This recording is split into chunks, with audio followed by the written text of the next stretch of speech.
Welcome back. We would like to extend a very warm welcome to Dr. Marcia Lau-Ganga, who is a professor of political science right here at Austin Peay. Hi, how are you? I'm fine, thank you. How are you? Good. Well, one of the first questions we would like to just ask you definitely would be, who are some influential women in politics right now? Right now, I would have to say Secretary of State Hillary Clinton would be my number one. Of course, Michelle Bachmann, as Yes. you all know. I would say former House Speaker Pelosi is also an influential woman, and of course, First Lady, right, yes. Michelle Obama. So just for those who aren't really just into the politics, what are some main reasons that these women are really in the forefront of it all? I think for us in general as women, they really highlight role models that we should follow, right? Oftentimes we don't see women in leadership positions, and having them highlight that position for us, they're very influential in that essence. Because when you think of young girls, if they don't see those models, there's no way that they can model themselves after those people. Which actually is really good, because even in the upcoming generation, it's good for them to see women in the big spotlight in political roles, yes. and the large place that they can play in that. Exactly. Which is because important. what we've seen is, young girls from 9 to 11, they have great confidence, but when we get them to high school, they lose that self-confidence, right? And so they don't see themselves in leadership roles. And so having those role models there, you can see yourself being in that position. That helps a great deal. So that's an interesting point. Why do they know why statistically that the young girls in that bracket tend to lose? Is it because of the comparison of the media and the world around them? It is a lot of reasons, and the media plays a great deal in that respect. But I think for young girls, when we get to high school, there's peer pressure, and we don't want to lead so much. But what we found, and studies have shown, that when girls are involved in athletics, they have a more propensity to get into leadership positions. And that does make sense, because you definitely have to, I'll say overextend yourself, but push yourself further, see how far you can go. Exactly. Especially in competing. Exactly. So. Definitely. I'd have to say, for speaking from experience, I was one of those students who was always involved. I played several sports, actually 3 sports at once. Right. And I was able to take on leadership roles, whether it was student government during high school or student council.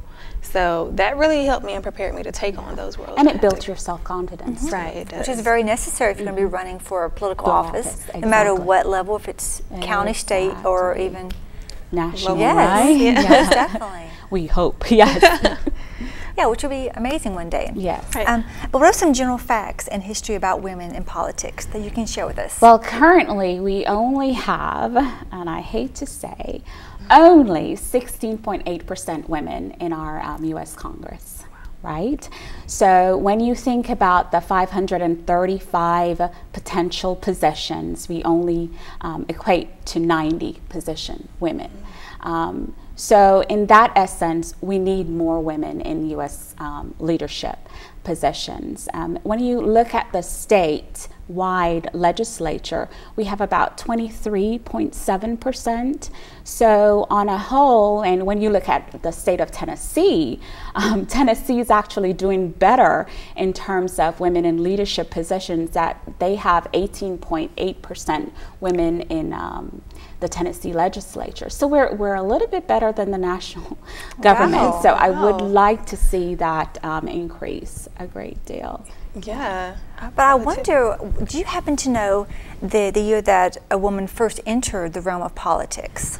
Well, in terms of politics in general, we had Victoria Woodall in 1872 to really essentially put her name out there for the presidential election. And it took another 100 years in 1972 for Shirley Chisholm to put her name out there to be a presidential candidate. I mean, she did it just because she knew that the likelihood of her gaining the office wasn't possible, but just to put herself out there. Yes, exposure. Right. Exactly. And that, I mean, basically, so since you just said that history for us, I have this question: how are the wives? What's the importance of their roles within the president, the candidacy, helping them and things like that? Well, I think the wives are very important because they put that human factor for us, the voters. We want to know that this person that's running for the highest position in our country has character, and that's what our wives do. Also, they kind of bridge the gap to women voters as well, because as you know, women voters make up 50% of the electorate, right? So how do the wives play into that? Giving that human feel to the candidate. Yes, definitely. Yeah, I've often heard years ago that behind every great man is a strong woman. Yes. And I like to say beside every great man. Yes. It's a strong, yes. But I definitely agree with you. But Right, yes, right, it's just right, the saying is from obviously decades ago. And I think for the wives themselves, they help with the candidates' really image, putting a softer image on them. They know the candidate better than, say, the voters could possibly, and so lend that humanistic feel. And aside to the people that maybe they would never get to see without the wives. Right. Exactly. And I think that is definitely important, just because by seeing them and seeing the family, you're able to see, like you said, the human within them. At the end of the day, they are humans, and they face several situations that regular people face too as well. That's true. That's very true. And sorry, go ahead. Oh, were you about to say something? No, go ahead. I just have to say, just also fashion plays a role in this as well. When I see Michelle Obama and she's so just dressed up in how they carry themselves, that also has a factor too, right? It does. It does play an important role. And I hate when we talk about the fashion part of it when it comes to women in politics, but that does play into it because that's part of what the image that we see. An image, unfortunately, it does sell. Everything, exactly. It does sell. Exactly. All right, well, don't miss Kristen when she goes out in the field to ask students who they voted for in this year's election. Stay with us.